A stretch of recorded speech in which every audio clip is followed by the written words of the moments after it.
Technology and the Young, Protecting Our Most Valuable Asset. I'm Tonya Hall, and joining me is Jono Bacon, community and collaboration strategy consultant and author of People Powered, How Communities Can Supercharge Your Business, Brand, and Teams. Welcome, Jono. It's great to be here, Tonya. How you doing? I'm doing great. Thanks for joining us again. Of So course. for those people who have maybe don't know who you are, give us a brief summary of your professional endeavors. Yeah. So in a nutshell, I help companies to build communities. I'm really passionate about the value that communities can bring, not just to companies, but to politics, to activism, and beyond. As a consultant, I work with organizations to help them to understand, what they want to accomplish in terms of building communities around their business, around their products, building communities inside of their organizations, and I'll help them to put a strategy in place and to train their teams and to get things up and running.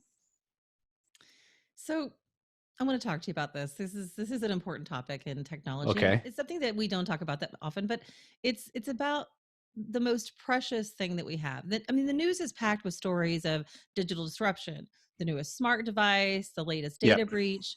But what is the effect of all of this technology on our most fragile asset, our kids? Right.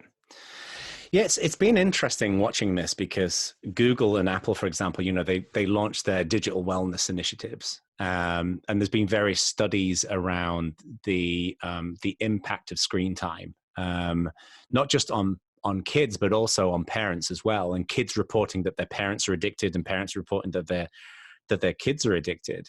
And there's no doubt in my mind that it's a challenge, and you only have to go on any form of public transportation or go to any family gathering, and you'll see people glued to their cell phones.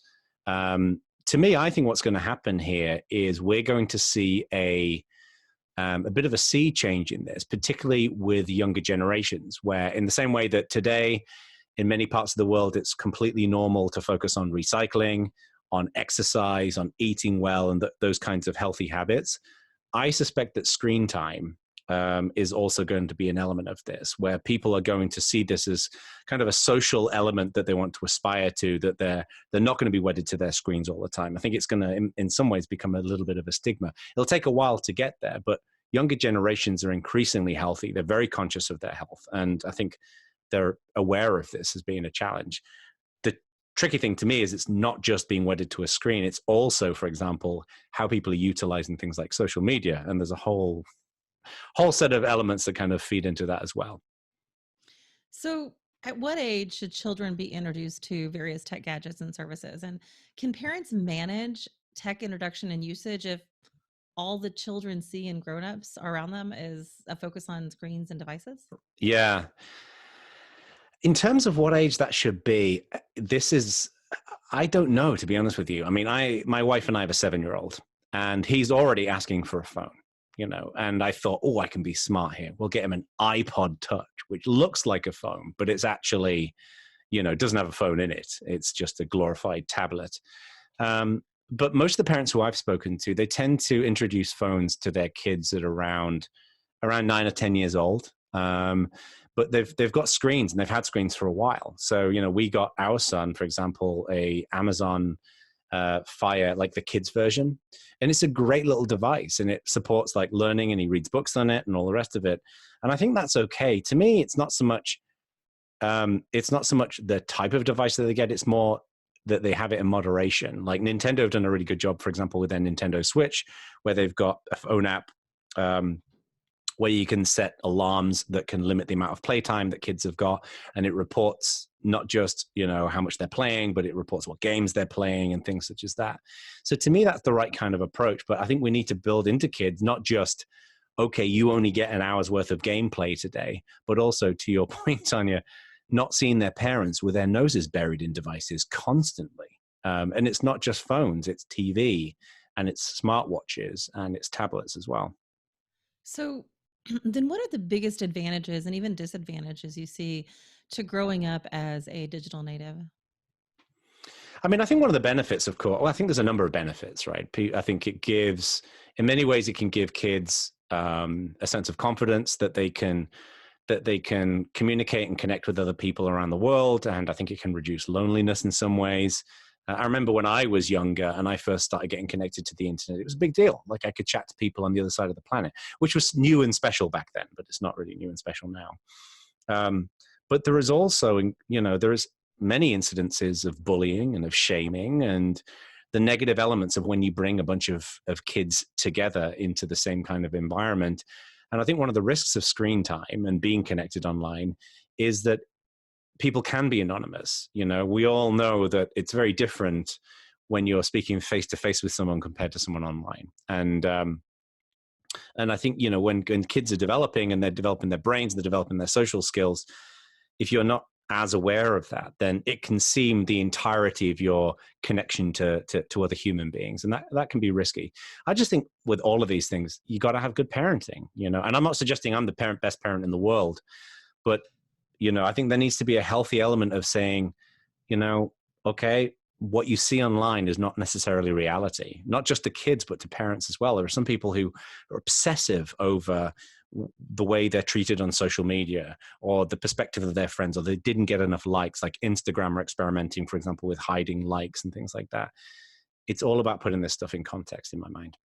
So let's talk about that. The negative effects of social media have proven to be disastrous to far too many children by the way of psychological damage and even suicide.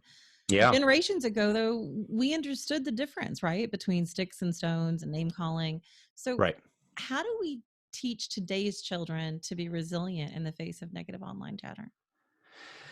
It's in my mind, there's a couple of things that need to happen. And part of the challenge here is I don't think there is enough education in schools about this or in families about this, because, you and I, we both exist in a world that's surrounded by technology. We're interested in technology. Your audience is interested in technology. But if you're living in a rural farming community and your kids have got a phone and they're getting connected to Instagram and to social media, those parents might not have the expertise to be able to help them navigate that world.